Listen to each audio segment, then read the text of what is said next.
दोस्तों, international news में आप सभी को एक बार फिर से नमस्कार। तो अब ईरान के द्वारा इजराइल पर मिसाइल से भीषण हमले के बाद वेस्ट एशिया का माहौल एक बार फिर से गर्म हो चुका है।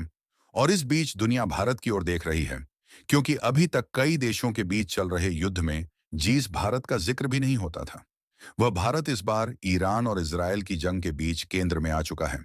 और ईरान मदद के लिए भारत की गुहार लगा रहा है कि भारत किसी ना किसी तरीके से ईरान की मदद करे, क्योंकि ईरान ने 17,180 से भी ज्यादा मिसाइल से इजराइल पर एक साथ अटैक तो कर दिया है।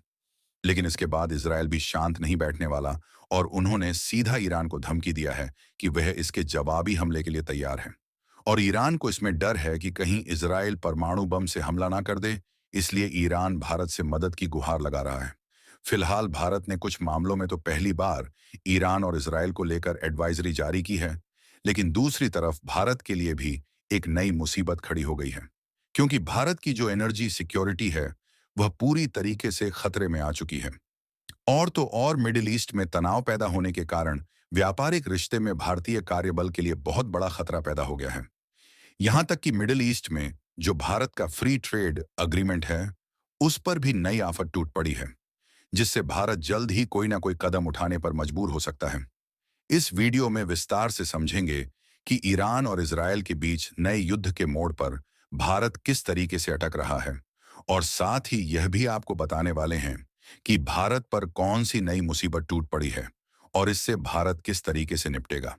लेकिन आगे बढ़ने से पहले इस वीडियो को एक लाइक करके चैनल को सब्सक्राइब जरूर कर लीजिए, क्योंकि यह आपके लिए 1 सेकंड का काम है, लेकिन इससे हमारी काफी बड़ी मदद होती है। दरअसल रसिया यूक्रेन का युद्ध तो एक तरफ चल ही रहा है, जिसे लगभग 3 साल पूरे होने को हैं। हालांकि भारत अपनी कूटनीति और जियो पॉलिटिक्स को अच्छे तरीके से इस्तेमाल करना जानता है।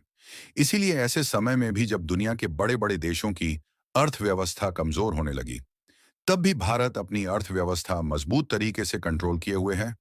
और पिछले 2-2.5 सालों में अगर किसी देश की सबसे तेज बढ़ने वाली अर्थव्यवस्था है, तो वह है भारत की। और आज भी भारत की जीडीपी रफ्तार दुनिया के सभी देशों से आगे है, क्योंकि भारत ने यहां पर एनर्जी सेक्टर को सिक्योर करने पर फोकस किया, जिसमें भारत ने अमेरिकी प्रतिबंधों के बावजूद भी दिमाग लगाया और डॉलर की बजाय सीधे रुपए में पेमेंट करके रूस से सस्ते प्राइस में तेल खरीदना शुरू कर दिया। और जब भारत को सस्ते दामों में कच्चा तेल मिलने लगा, तो हमने उसे रिफाइन करके डीजल और पेट्रोल जैसे उपयोगी फ्यूल में कन्वर्ट किया। यानी कि एक तरीके से हमने डीजल और पेट्रोल जैसे फ्यूल को वैश्विक व्यापार से सस्ता बना लिया, और इसी के कारण ट्रांसपोर्टेशन लागत कम हो गई, जिससे हमारे व्यापार में कोई भी दिक्कत नहीं आई और हमने अपने सामानों को इंपोर्ट और एक्सपोर्ट आसानी से किया।